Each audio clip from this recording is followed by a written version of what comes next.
Channel Sports Central will be going over an NFL game preview and prediction on the 2021 wildcard round matchup between the Washington football team and the Tampa Bay Buccaneers, two teams in which that have had very interesting seasons for sure. As of course the Buccaneers had Tom Brady join the team this season, and this has been a Buccaneer team that certainly I think has a good chance to make a deep playoff run. As for the Washington football team, they're 7-9 and one of the worst teams ever to win a division and make it to the playoffs, but nonetheless Washington is still a team that should not be slept on.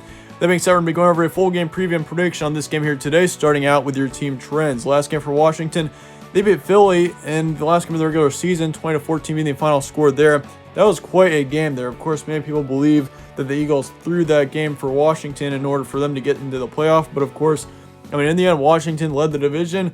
They won the NFC East, and that's how they got into the playoffs. But I mean, overall, I mean, it's been quite a season for Washington, considering the name change and considering how crazy and unexpected of a year it's been, especially making it to the playoffs as a 7-9 team. But as for Tampa Bay here, they beat the Falcons 44-27 in Week 17, so that was a good win for them to finish out the regular season.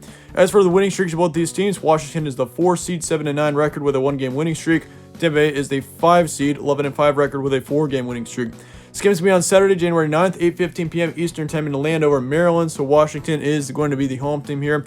Spread says Buccaneers by 8.5. ESPN FPI is also going with the Bucks, 74%. Meanwhile, the Vegas prediction is going with Tampa here, 39-30, being the current projected final score. So the Buccaneers are favored here in pretty much all three areas. Not much of a surprise, considering, I mean, the Buccaneers are 11-5 team in comparison to Washington, who's a 7-9 team. I mean, you also got with the Buccaneers a quarterback that's just as experienced as any quarterback we've ever seen in Tom Brady. I mean, we all know how many Super Bowls Tom Brady won with the Patriots, so he's definitely a dangerous man as we head into this playoffs this postseason. But here's our stat comparison for this game. Here are your top competitors for each of these teams. Of course, you got Alex Smith on the Washington side, who's, I mean, he's only started about half this season, but he's had, honestly, not too bad of a season considering his circumstances. I mean, he's put up 1,500 yards, 6 touchdowns, and 8 interceptions, which, I mean, he does have more interceptions than touchdowns this season, and his completion rate certainly could be better. But still, I mean, Alex Smith, considering all that he's been through over the past couple of years with surgeries and injuries and all that, I mean, honestly, good for him to be able to be in the NFL playing as a starter again. I mean, I definitely hope for him the best. I mean, Alex Smith is definitely a player that I'm cheering on mainly because of all he's been through. I mean, once again, if you do the research on him, I mean, he's been through quite a bit, so good for him. He's definitely the comeback player of the season. But as for the running back position for Washington, you got Antonio Gibson, who's put up over 1,000 total yards, 11 touchdowns. Terry McLaurin is the top receiver on the team with 1,100 yards and 4 touchdowns.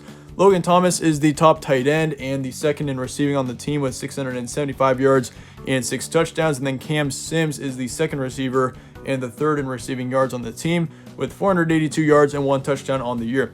As for the Buccaneers, they got Tom Brady, of course. Everyone knows who he is. He's put up 4,600 yards on the season with 40 touchdowns and 12 interceptions. Top running back was Ronald Jones, who put up over 1,100 yards and 8 touchdowns on the regular season. As for the receiving position, that's where Buccaneers really had a lot of talent. They got Mike Evans, who leads out the receiving core with over 1,000 yards and 13 touchdowns. You got Chris Godwin, who's put up over 800 yards with 7 touchdowns, and then Rob Gronkowski, top tight end and the third in receiving on the team, who's had 600 yards and 7 touchdowns on the year as well. So, I mean, considering how old Rob Gronkowski is and considering how experienced and you know his age. I mean, Rob Gronkowski is definitely an older tight end in the league, but he's had quite a season considering his age for sure. So good enough for Rob Gronkowski. It's good to see him also having a great season, especially for a Buccaneer team that's got so much talent here. Here's some key points for this one, though. Buccaneers are definitely playing as good as they have all season. I mean, there's no doubt about that. I mean, if you look at the Buccaneers' trends over the past few weeks, I mean, they've been having several really good wins. I mean, they blew out the Detroit Lions 47-7 in Week 16. Then they blew out the Vikings, of course, a few weeks back as well. But Buccaneers are playing really well right now is what my point is.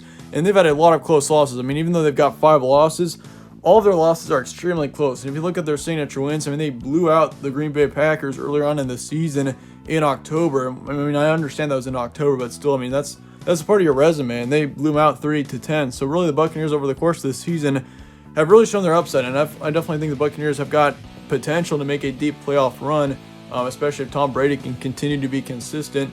And I mean, Tom Brady, he hasn't had his best season. We all can admit that. But I think Tom Brady is definitely a quarterback, once again, that is capable of still leading a team to a deep playoff run. But how each team would win in this situation, I mean, really for Washington, they got to really play really well right off the bat. I mean, Washington is definitely the worst team in the playoffs this season by a long shot. I definitely think Washington is definitely your least team most likely to win the Super Bowl. But nonetheless, here's what I'm going with here. I'm going to go with the Buccaneers.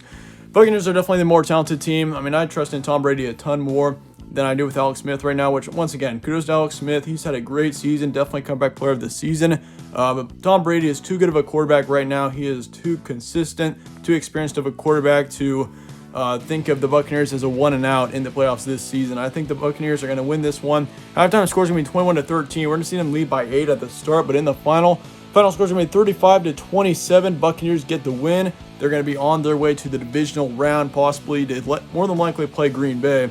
I mean, there's a chance that we do see them possibly play New Orleans again, but I definitely think it's going to be the Packers right now if we're looking at how the playoff bracket works out. But the Buccaneers, I do expect to win this game pretty comfortably. 35-27 once again is your final score. Probability will be 65% towards Tampa Bay. But let me know your thoughts and comments below on this game, score predictions, all of that. Let me know down below. I appreciate you guys all watching as well. Stay tuned for more from All Sports Central. I'll see you guys later.